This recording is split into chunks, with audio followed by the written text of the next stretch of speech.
Assalamualaikum warahmatullahi wabarakatuh. Alhamdulillah wa syukurillah wassalatu wassalamu ala rasulillah wa ala alihi wa ashabihi wa mawala. Rabbi syrah li sadri wa yassir li amri wa hlul uqdatan min lisani yafqahu qawli wa ba'du.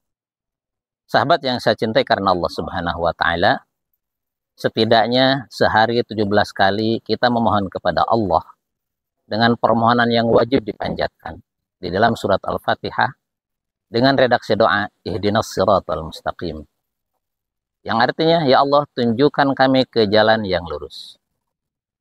Setelah selesai surat Al-Fatihah, kemudian kita akan dipertemukan dengan surat yang kedua, surat Al-Baqarah. Di awal surat Al-Baqarah ini, seolah-olah Allah menjawab permohonan kita yang ada di dalam surat Al-Fatihah, ya Allah, tunjukkan kami ke jalan yang lurus.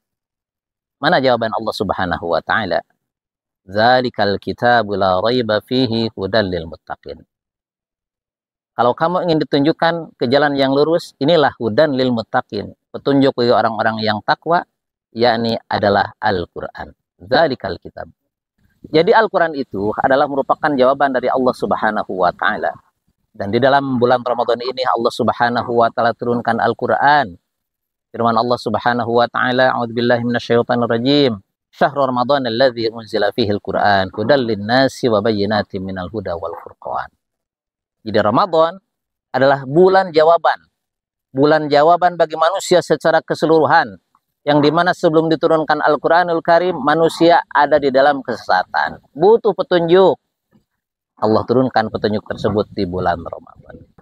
Maka sahabatku yang dicintai oleh Allah Subhanahu wa taala, kita manfaatkan Ramadan untuk memaksimalkan jawaban Allah Subhanahu wa taala, yakni kedekatan dengan Al-Qur'an, di mana Al-Qur'an itu sendiri berfungsi pertama sebagai hudan, petunjuk. Ikuti Al-Qur'an, maka kita akan ditunjukkan menuju kepada tujuan akhir kita. Apa tujuan akhir kita? Lil muttaqin, jadi orang yang takwa. Bukankah Ramadan juga itu dipersiapkan oleh Allah Subhanahu wa taala untuk mencetak kita menjadi orang yang bertakwa, dan panduannya adalah Al-Qur'an. Kita lihat juga bagaimana Al-Qur'anul Karim berfungsi sebagai syifa, sebagai obat, berfungsi sebagai rahmat, sebagai kasih sayang. Sebagaimana firman Allah Subhanahu wa taala di dalam Al-Qur'an surat Al-Isra ayat 82.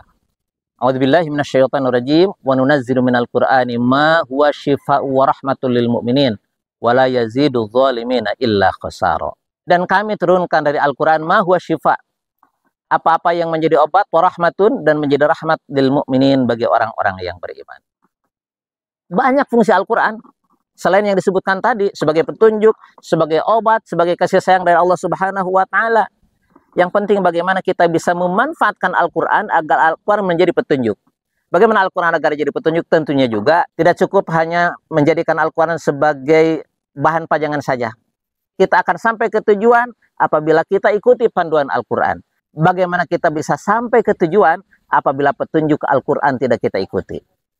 Gambaran sebagaimana kita mau menuju ke sebuah kota, maka kita berjalan, di sana ada marka jalan, petunjuk untuk ke kota anu, lewat ini, belok ini, belok ini. Kalau kita menyalahi dari petunjuk yang ada, maka insya Allah kita tidak akan sampai ke tujuan. Agar kita sampai ke tujuan, maka ikuti panduan Al-Qur'anul Karim.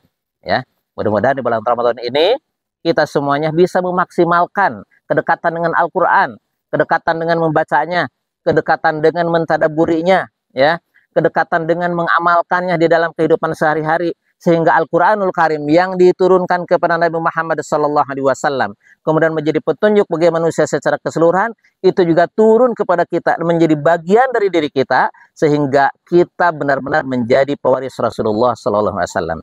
Ketika Rasulullah SAW bisa mengobati dengan Al-Quran, ketika Rasulullah SAW bisa memberikan petunjuk dengan Al-Quran, ketika Rasulullah SAW bisa menebarkan kasih sayang dengan Al-Quran, maka kita sebagai umatud dakwah bisa melakukan hal yang sama. Menjadikan orang lain mendapat petunjuk, bisa menjadikan orang lain tersembuhkan dari penyakitnya, wabil khusus penyakit-penyakit batinnya. Penyakit kesyirikannya bisa terobati, penyakit kebodohannya bisa terobati, penyakit riyanya bisa terobati, dan berbagai penyakit batin lainnya. Ya, pun demikian dengan Al-Quran juga kita bisa menyebarkan kasih sayang kepada sesama. Perhatikan di dalam Al-Quranul Karim, Allah Subhanahu wa taala begitu konsen menyuruh kita agar memperhatikan fakir miskin. Begitu konsen agar kita memperhatikan anak-anak yatim. Begitu konsen bagaimana agar kita menebarkan kebaikan di tengah-tengah masyarakat. Maka apabila ini kita laksanakan, akan banyak masyarakat yang merasakan kasih sayang dari Allah Subhanahu wa Ta'ala lewat tangan kita, lewat mulut kita, lewat sikap kita yang mengamalkan Al-Quran. Selamat melanjutkan ibadah puasa, saudaraku yang dicintai oleh Allah Subhanahu wa Ta'ala. Insya Allah keluar dari Ramadan kita akan menjadi pribadi yang bertakwa. Demikian, assalamualaikum warahmatullahi wabarakatuh.